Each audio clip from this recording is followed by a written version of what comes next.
Auzubillahiminash-shaytanir-rajim. Bismillahir-rahmanir-rahim. Assalamu alaikum, my dear students. Here we are going to deal with the last part of your comprehension part for class 6. In the D part, you have been asked to think and then answer.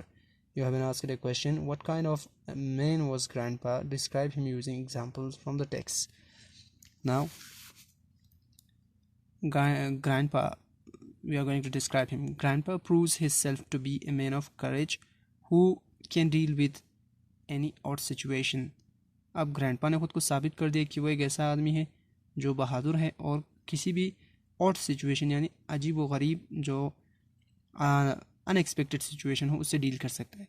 He loves to walk, वो चलना पसंद करता है. He is ready to walk to work यानी काम पर चलने के लिए तैयार हो जाता है. When his horse had a small accident, छोटा सा एक्सीडेंट हो गया था. He is afraid of the ostriches, हालांकि वो डर जाता है ऑस्ट्रिचेस से. And takes his dog along for safety, और अपने कुत्ते को साथ में ले जाता है ताकि हिफाजत हो. Simultaneously grandpa is aware brave enough to fight the gigantic male ostrich, और वो इतना बहादुर होता है कि उस बड़े से देव जैसे ऑस्ट्रिच से लड़ाई करता है. ही गेट्स चेज इट, उसके पीछा किया जाता है. एंड थ्रेटेंड, उसको डराया जाता है.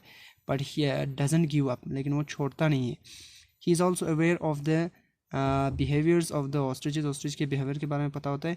He uses his intelligence to get hold of the, intelligence use करता है to get hold of the ostrich wing, ostrich का विंग पकड़ देता है so that he could defeat it.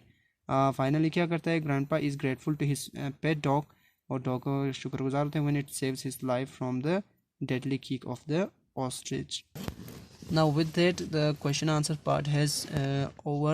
Now you have been given the grammar part where you have been given some examples. First of all, grammar, read these sentences.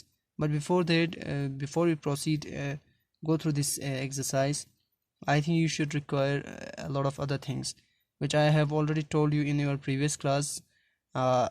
I told you about the first, second, third person. Here you have been given in this part. Here यहाँ पे दिया गया है आपको, इस part में दिया हुआ है आई वी यू दे, ठीक है. फिर उसके बाद ही शी इट प्लेस, ये देखो this is what I have told you. First person, second person, third person.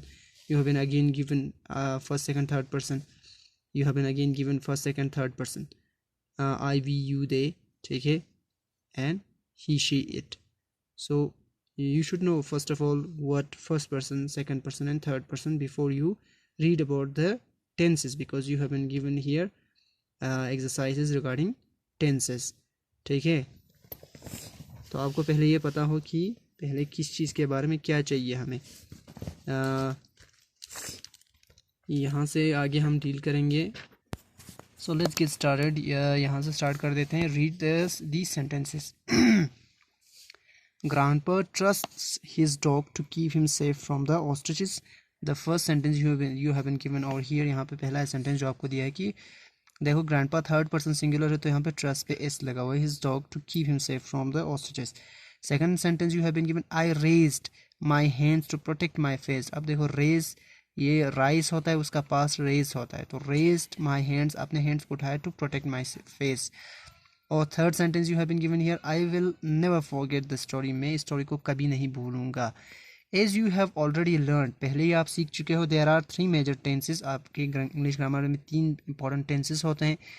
वो क्या है, द प्रेजेंट टेंस है, लाइक इन सेंटेंस फर्स्ट, जो पहला सेंटेंस है ये प्रेजेंट टेंस है. उसके बाद द पास्ट टेंस है, लाइक इन सेंटेंस 2 जो सेकंड सेंटेंस में है. And the future tense like in sentence 3 जैसे कि थर्ड सेंटेंस में है. Now study the table, this table, ये study पर टेबल पढ़ो with the forms of the verb to play. अब play जो है एक verb है, इसके different forms बनते हैं. Actually there are 3 types of verbs in English grammar. 3 तरह के होते हैं. We will deal with them in our later classes इंशाल्लाह.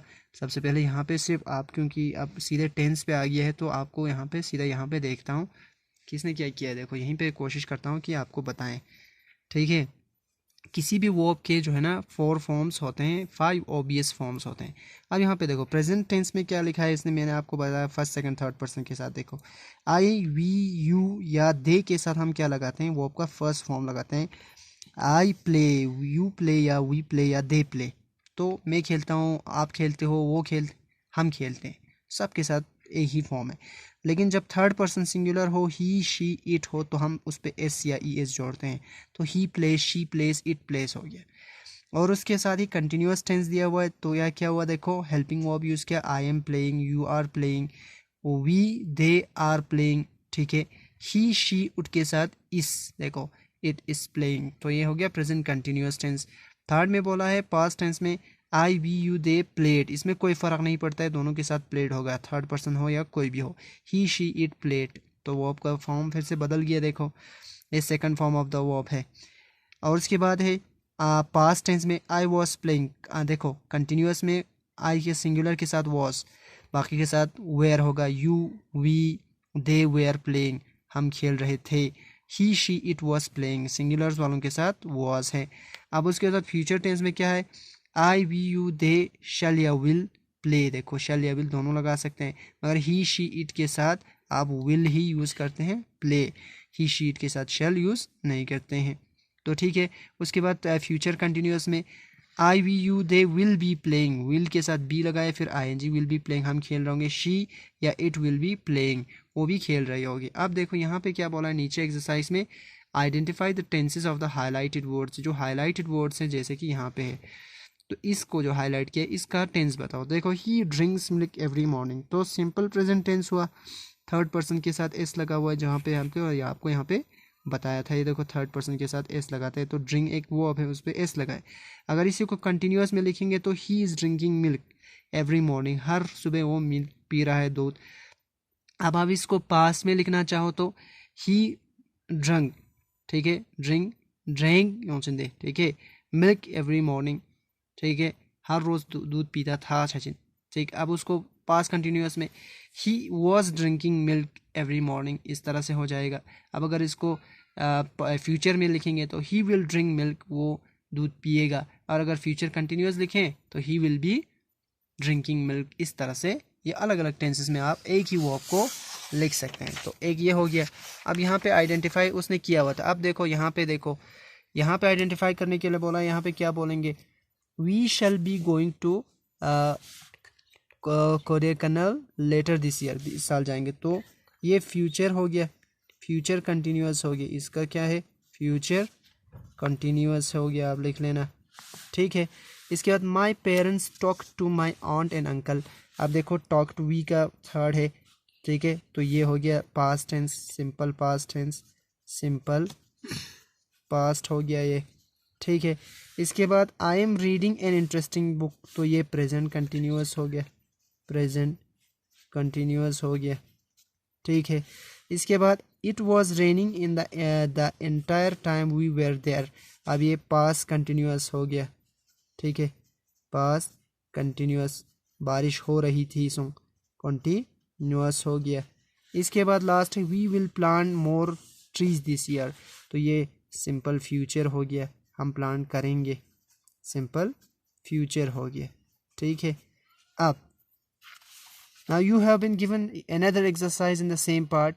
Now I am let it go for the moment, ठीक है। I want you to do it by yourself, आप खुद you are supposed to try it yourself, आप try कर लेना इसको।